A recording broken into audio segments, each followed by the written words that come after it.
Olá, quinto período. Hoje estou aqui para conversar com vocês sobre o conteúdo da nossa disciplina de Diversidade e Educação Inclusiva, que é a disciplina que nós temos na aula de hoje, no dia de hoje. Na aula anterior, eu introduzi a vocês a temática da diversidade cultural e já deixei para vocês a ideia de que nós trabalharíamos a diversidade cultural partindo dos povos indígenas, de uma dessas matrizes culturais que nós temos na cultura brasileira. Então, eu indiquei para vocês 3 vídeos na aula passada, que eram 3 vídeos bem pequenos, um deles era um pouquinho maior, mas introdutórios, para que vocês se aproximassem um pouco dessa temática da questão dos povos indígenas e da diversidade cultural.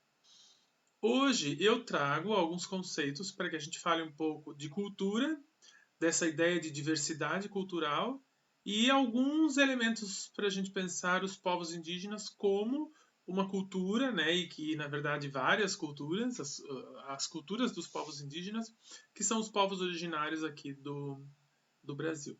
Então eu vou intercalando aqui entre a câmera e o que eu trouxe de material para compartilhar com vocês. Vamos lá, então. Conceitos, né? A cultura, a ideia de cultura, ela é uma construção histórica, é uma dimensão do processo social, da vida de uma sociedade por completo, não apenas de uma parte dela. Então a cultura se constitui historicamente e ela faz parte de toda a organização, de todo o processo de uma sociedade. Não é apenas uma parte. A cultura não é uma parte importante de uma sociedade. A cultura, ela engloba o todo de um determinado grupo social. E em relação à diversidade cultural, como que nós podemos pensar essa ideia de diversidade cultural? Ela pode ser entendida como uma construção também histórica, cultural das diversas identidades que são construídas desde o nosso nascimento e de todo o processo formativo que adquirimos no contexto em que estabelecemos nossas relações. Então, a cultura da qual cada um de nós faz parte, ela depende do contexto no qual nós estamos inseridos. Nós hoje somos brasileiros, então a gente faz parte de uma cultura que tem elementos da cultura brasileira. Nossa cultura tem elementos da cultura brasileira. Nós também somos catarinenses. Então, embora sejamos brasileiros, nós que somos de Santa Catarina temos aspectos culturais diferentes de quem é lá do Maranhão, por exemplo. Então, nós temos aspectos em comum referentes à cultura brasileira, mas nós temos aspectos da cultura catarinense que quem é do Maranhão não tem, e eles têm outros aspectos culturais que nós muitas vezes não temos. E aí a gente pode afunilar isso. Nós somos joinvilenses, então nós temos uma cultura específica dessa cidade. Enquanto outras pessoas de outras cidades de Santa Catarina, como por exemplo de Chapecó, têm outros elementos culturais que não são encontrados em Joinville. E aí a gente pode falar de bairros, a gente pode falar de famílias, elementos culturais de uma família para outra. Podemos chegar às escolas, chegamos a comentar alguma coisa sobre isso lá nas nossas aulas presenciais, como a cultura de uma escola muda, né, como a cultura escolar muda de uma instituição escolar para outra. Então, a cultura depende do contexto. Sempre é importante levar em consideração o contexto no qual o sujeito cultural está inserido. Pensando especificamente no Brasil, uma das características da sociedade brasileira é a diversidade interna de nosso país, presente em cada região brasileira, pois nós recebemos interferências culturais diferentes das manifestações culturais como as indígenas, africana e dos imigrantes que vieram em diferentes épocas e por distintos meios. Então, assim, nós temos no Brasil 3 grandes matrizes culturais. E essas 3 grandes matrizes contribuem para a nossa diversidade cultural. Nós temos a nossa cultura originária, que é a cultura dos povos indígenas, que são os primeiros brasileiros. Depois nós temos a cultura dos europeus, né? E aí em vários momentos da história do Brasil nós fomos recebendo influências culturais da Europa. Nós tivemos os portugueses ali na chegada dos imigrantes ao Brasil em 1500, né? Mas depois nós tivemos muitos outros povos. Por exemplo, a gente costuma dizer que Joinville teve uma colonização alemã. É bem comum a gente dizer isso. Então, mas essa colonização não se refere à chegada dos portugueses em 1500. Já é uma outra leva de imigrantes, de europeus que vieram para cá. Então, nós temos também várias influências culturais europeias e temos ali ainda já desde o início da nossa história a influência da cultura da matriz africana. Primeiro, quando as pessoas africanas foram escravizadas e sequestradas e trazidas para cá como escravas, e depois já com os afrodescendentes, né, os afro-brasileiros, que desenvolveram também uma cultura específica da população negra no Brasil.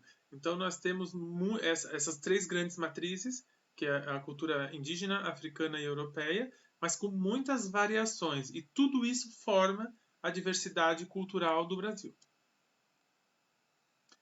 Em relação às manifestações culturais, é importante a gente saber que, de uma forma clara e objetiva, a cultura pode se manifestar de diferentes maneiras. Ela é complexa e dinâmica e pode ser compreendida de acordo com a origem de quem a produz. E nós podemos conhecer essa dinâmica da cultura de três modos. Tá? A gente tem aqui três modos como a cultura se manifesta. E a gente vai vê-los agora. Nós temos a cultura erudita, uma dita cultura erudita, que é produto da leitura, do estudo, da pesquisa. É a cultura aprendida nos ambientes formais de educação. Para que se produza cultura erudita, é necessário que se tenha vasto conhecimento sobre um determinado assunto. Essa cultura erudita, muitas vezes, gente, é aquela cultura que a gente prioriza na educação, que a gente prioriza no ensino. É uma cultura eurocêntrica, que a gente chama, porque a nossa base educacional imita os modelos europeus. Então, a gente é muito acostumado na escola a entender como cultura apenas essa cultura erudita, que é um grande, gigantesco equívoco. Que nós precisamos, vocês como futuras professoras e futuros professores, precisam romper essa barreira. Gente, algo muito sério e muito importante que vocês precisam aprender nesse conteúdo. Não existe cultura melhor. Não existe cultura melhor e cultura inferior, cultura boa, cultura ruim, uma cultura melhor do que a outra. As culturas simplesmente são diferentes. Então, muitas vezes, os professores defendem na escola, porque eles aprenderam assim e reproduzem, que a cultura ideal, ser culto, é ir aos teatros, é conseguir interpretar uma ópera, é ouvir música clássica, é ter muitos anos de estudo e muito conhecimento teórico científico. Não, gente. Esses elementos fazem parte de uma determinada cultura erudita, que é um tipo de cultura que é considerado muitas vezes como uma cultura superior, mas que na verdade é só mais um tipo de cultura, que a nossa sociedade atual resolveu considerar como sendo mais importante do que as outras. Mas quando se fala de cultura, esse é um gigantesco equívoco. Mas nós temos então essa cultura erudita. Depois nós temos uma cultura de massa, que é a cultura produzida ou transmitida pelos meios de comunicação a um grande número de pessoas através de intermédios impressos ou eletrônicos, como jornais, revistas, televisão e internet. Então essa cultura de massa, ela faz parte já de algo que é disseminado para o maior número de pessoas possível, por isso que é de massa, atinge a grande massa. A gente pode pensar na cultura de massa, vamos dar um exemplo assim. Me digam, a gente pode perguntar para alguém, né? Me diga uma música que tem um grande valor cultural. Aí a pessoa vai dizer, a música dos compositores alemães, a música clássica, ou o blues norte-americano, ou se quer falar do Brasil, MPB de determinado ano. São elementos culturais da música que as pessoas consideram mais valiosos do que a cultura de massa. E aí, se você pergunta para alguém, mas o que cai na boca do povão no Brasil? Aí a pessoa vai falar, a Anitta, o funk não sei do que, o sertanejo universitário. Então, essa é uma diferença que a gente consegue perceber entre o que a gente considera culturalmente valioso e o que realmente chega muitas vezes na grande parte da população, que é o que a gente chama de cultura de massa, que também é uma forma de cultura que é desvalorizada. As pessoas consomem, mas quando se resolve falar sobre cultura, isso não é valorizado. E nós temos, por fim, a cultura popular, que é compreendida como a soma dos valores tradicionais de um povo, expressos em forma artística, como danças, crendices, costumes em geral. A cultura popular é coletiva e marcada pelo anonimato. Então, aqui na cultura popular é que a gente se refere a essas culturas que se desenvolvem nos distintos locais. Que a gente pode falar aqui na cultura popular, a gente pode falar de cultura indígena, a gente pode falar de cultura do Nordeste, a gente pode falar de cultura afro-americana, afro-brasileira, a gente pode falar de cultura alemã, de cultura, conforme os determinados espaços locais e tempos históricos. Então, basicamente, é importante a gente entender essa distinção entre o que é considerado uma cultura erudita, o que realmente se configura como uma cultura de massa e quais elementos compõem as culturas populares. Dando sequência, podemos destacar que o conceito de cultura, gente, é muito amplo. Portanto, é interessante estabelecer conhecimento entre os conceitos de cultura erudita, cultura de massa e cultura popular. A cultura não é simples, ela nunca é simples. Então, dificilmente você consegue fazer uma descrição exata de uma cultura. Você apreende alguns elementos, mas a cultura é complexa, ela é mutável, ela vai se ajustando aos tempos e locais distintos. Então, ela é sempre muito complexa e a gente precisa estabelecer essas teias, essas relações entre essa cultura erudita, essa cultura de massa e a cultura popular. Porque os elementos de ambas perpassam pelas outras. Elas não são caixinhas fechadas. Existem articulações e relações entre os tipos culturais e estabelecemos contato com elas o tempo todo, porque elas são mutáveis e são muito dinâmicas. Aqui é algo que também fica bem evidente para nós, né? Essas formas culturais, esses tipos de cultura, eles vão mudando e se ajustando conforme as demandas da sociedade. Outro aspecto importante a destacar é que convivemos com as diferentes manifestações culturais. A gente convive com todas elas. Ao estudar, por exemplo, nós estamos exercendo uma cultura erudita. Quando nós estamos estudando, nós estamos lidando mais precisamente com uma cultura erudita. Depois, quando, por exemplo, nós assistimos uma novela ou ouvimos uma música que está bombando aí no momento no rádio, nós temos contato com a cultura de massa. E, por exemplo, quando a gente executa uma receita familiar ou toma lá um chazinho da vovó, que a vovó da família ensinou, nós estamos manifestando a cultura popular, que é a cultura de um povo, de uma localidade específica. Então a gente tem contato com essas diferentes manifestações da cultura o tempo todo. E aí a gente tem que cuidar com aquela ilusão de pessoas que se acham cultas no sentido de ter uma cultura superior em relação às demais culturas. E essa questão, gente, de uma cultura se achar superior às demais, é algo que acompanha a história da humanidade por muito tempo e já gerou questões muito complexas para toda a humanidade.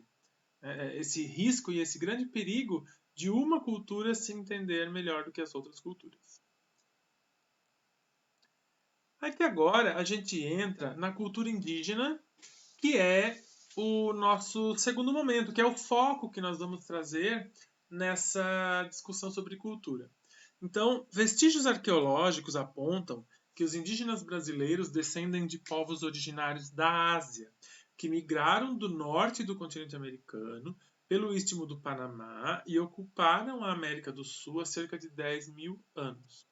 Então, gente, existem algumas teorias entre os historiadores, elas divergem em alguns aspectos, mas de modo geral, é ali há cerca de 10 mil anos que os primeiros brasileiros, os primeiros povos chegaram nessa terra, que são os primeiros brasileiros. Então, essa tendência de que os povos indígenas originários brasileiros, eles descendem de povos indígenas lá asiáticos, que vieram pela América do Norte. Em outros tempos, em que ainda havia trechos congelados nos oceanos, né, nos estreitos, e esses povos conseguiam migrar e passar. E isso, claro que a gente busca ali a história da humanidade no mundo, a gente sabe que a humanidade surge na África, e aí esses povos nômades chegam até a Ásia, passam para a América do Norte e chegam até a América do Sul por volta de 10 mil anos atrás. Então, em média, esses são os vestígios dos povos que chegaram primeiro aqui nas terras brasileiras. Com relação ainda a essa cultura indígena, podemos refletir sobre a identidade indígena brasileira. É essencial que façamos essa reflexão, porque aí a gente reflete também sobre a conquista do território e o genocídio dessas populações ao longo da história do Brasil. É essencial refletirmos sobre isso, porque os povos originários, que a gente chama, que são os povos indígenas, são os povos que têm o direito originário a essa terra. E só que a nossa história, muitas vezes na escola a gente aprendeu que o Brasil começa em 1500. Por quê? Porque na educação, como eu mencionei para vocês anteriormente, a gente usa um currículo eurocêntrico. E quem conta a história do mundo para nós, dentro de um currículo eurocêntrico, é a Europa. Então, para eles, o Brasil inicia quando eles chegam aqui. Só que para nós, brasileiros, nós temos que entender que a nossa história começa ali naqueles 10 mil anos, quando surgem as primeiras pessoas aqui nessas terras, e que o que aconteceu em 1500 ali depois de Cristo foi uma invasão de povos europeus nas terras brasileiras e que houve um verdadeiro genocídio, um verdadeiro extermínio dos brasileiros nativos. Nós éramos muitos brasileiros nativos, havia muitos povos originários e os povos europeus, basicamente os portugueses no início, com outra cultura, com outra tecnologia desenvolvida, vieram e invadiram essas terras, exploraram essas terras e quase dizimaram os brasileiros originários.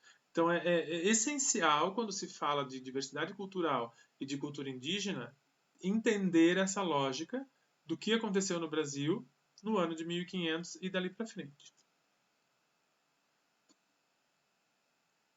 A Constituição Brasileira de 1988, que é a nossa atual lei maior, ela foi redigida ali após o regime militar, após a ditadura militar, e rompeu com as legislações anteriores.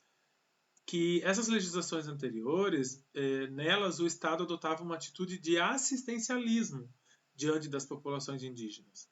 Mas a partir da nossa Constituição, se passou a obrigá-lo a assumir uma postura afirmativa da diversidade cultural e do reconhecimento da identidade indígena. Nessa nossa Constituição nova, o indígena é considerado não apenas o primeiro e o natural dono da terra, mas também cidadão, cujos direitos são assegurados por lei. Então, olha só, gente, se esses povos estão aqui, se nós, brasileiros nativos, estamos aqui há mais de 10 mil anos, e 1500 anos atrás os europeus vieram para cá, invadiram essas terras e passaram a trazer para cá a sua cultura, a sua lei. Então, os povos originários brasileiros, há 1500 anos, há 500 anos, eles têm sido negligenciados em seus direitos, direitos em relação à terra, direitos em relação a direitos sociais que, a partir do momento que a sociedade brasileira muda, eles precisam também ter assegurados os mesmos direitos que todas as outras pessoas que vivem aqui passaram a ter.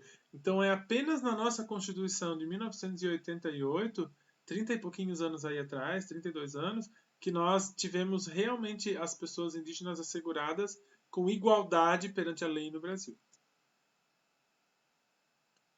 Aqui na imagem, nessa imagem, nós temos algumas lideranças muito importantes, como o cacique Raoni, que é praticamente a principal liderança indígena no Brasil hoje, e também a indígena Sônia Guajajara, que foi candidata a vice-presidente do Brasil na última eleição pelo PSOL, junto com o Guilherme Boulos. Ela foi a candidata a vice-presidente na chapa com o Guilherme Boulos.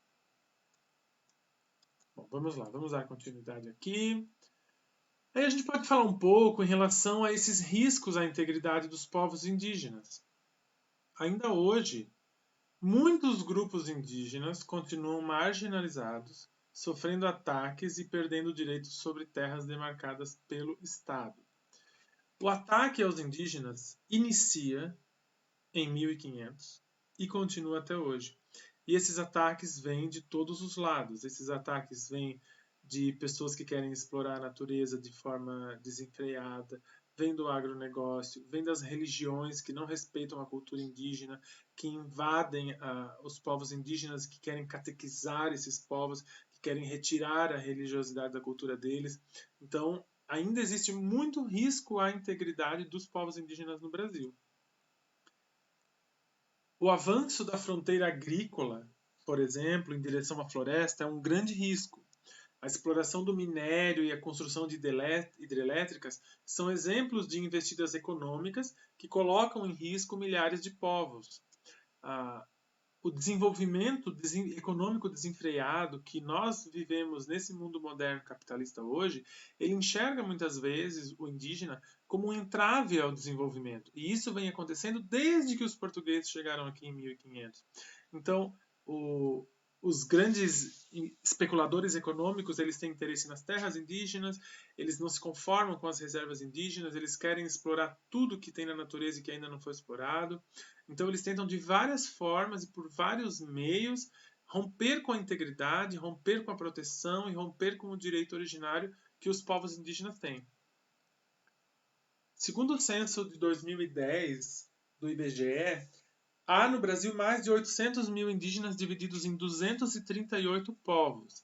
Então, olha só, gente, aqui vem um outro termo muito importante. Um outro tema muito importante, que é o termo índio. O termo índio é um termo genérico, que ele tem aí até um certo equívoco, porque não existe um índio brasileiro, existem povos indígenas, e são mais de 200. São mais de 200 culturas que têm distinções. Nós não temos um único povo indígena no Brasil. Então nós não temos um índio brasileiro, nós temos povos indígenas, que são os povos originários do Brasil. E eles são aí mais de 800 mil, mas já foram muito mais. E que vêm sendo dizimados por conta de tudo aquilo que a gente viu ali anteriormente. E outros fatores e outros aspectos também. E a temática indígena na escola, que é algo que para nós é muito caro, muito importante. Desse ponto em diante, nós vamos olhar para a abordagem dos povos indígenas no campo da educação. A tarefa de vocês consiste em pensar sobre o que aprenderam sobre os povos indígenas, como deverão ensinar sobre esses povos e qual a sua atual condição na sociedade brasileira. Então eu coloquei aqui essas interrogações porque a gente tem uma abordagem que é feita nas escolas sobre a temática indígena. Mas ela nos deixa muitas interrogações. É isso mesmo? Não é? Como deveria ser? Então eu enviei por e-mail para vocês, junto com o link desse vídeo, uma tarefa, que é uma avaliação que nós teremos na disciplina, uma nota. Vocês precisam me entregar até na próxima semana. E essa avaliação, ela vai querer, eu solicito ali que vocês pensem sobre como foi a aprendizagem de vocês sobre os povos indígenas, como vocês acham que vocês devem trabalhar isso, vocês vão ter que buscar informações sobre como trabalhar a temática indígena na escola, qual é o modo correto, e buscarem também, eu quero que vocês busquem algumas informações sobre como o povo indígena vive hoje, no Brasil e nas grandes cidades. Porque, gente, temos que entender uma coisa muito importante também, eu não quero que vocês cometam mais esse equívoco. Existem povos indígenas no Brasil que vivem ainda nas florestas, mas é a menor parte. A maior parte dos povos indígenas já teve suas terras roubadas, arrancadas, dizimadas e destruídas. As cidades foram crescendo, as grandes cidades, e elas chegaram nos territórios indígenas. E esses povos, eles ficaram sem território e ficaram nas cidades. Então a gente tem que desmistificar que todo povo indígena que a gente encontra, ele mora lá no meio da floresta, na oca, com roupa de palha. Não, gente, tem indígenas que o seu território virou cidade. Então ele vive na cidade. E em que condições que ele vive? Que direitos são garantidos a ele? Então é nesse sentido que uma das perguntas ali, a última pergunta, se direciona. Deixa eu ver se eu tenho aqui. Não, eu já fechei. Mas vocês vão receber essa atividade aqui por e-mail e aí leiam as perguntas com calma, busquem as informações e respondam ali mesmo no documento do Word. Não me mandem PDF, me mandem Word que é mais fácil eu mandar a correção para vocês. Tá? Então eu enviei por e-mail junto com o vídeo e é isso que eu tinha para colocar para vocês hoje. Eu agradeço a atenção. Em caso de dúvidas, por favor, gente, continuem, façam contato. Às vezes eu fico meio preocupado assim, porque algumas pessoas não fazem contato. Aí eu penso, será que está tudo bem explicado ou será que eu não estou entendendo nada e estão chorando? Então, se tiver dúvida, a gente pergunta, tá? Pode me procurar pelo e-mail, pode me procurar pelo WhatsApp, tá certo? Então agora eu me despeço de vocês. Na semana que vem, segunda e terça é feriado, então nós não vamos mandar atividade, não vamos mandar material, mas na nossa próxima aula, que é sexta-feira, eu quero que vocês até lá me enviem essa tarefa. Se alguém se apertar, se alguém precisar de mais 1 ou 2 dias para entregar, fala comigo que a gente conversa e resolve, né? Eu acho que nesse momento agora a gente pode se ajudar. Mas tentem fazer a tarefa até a próxima semana, tá ok? Então um abraço para vocês. Estudem, mas descansem também. Aproveitem o feriado para descansar um pouquinho e até mais.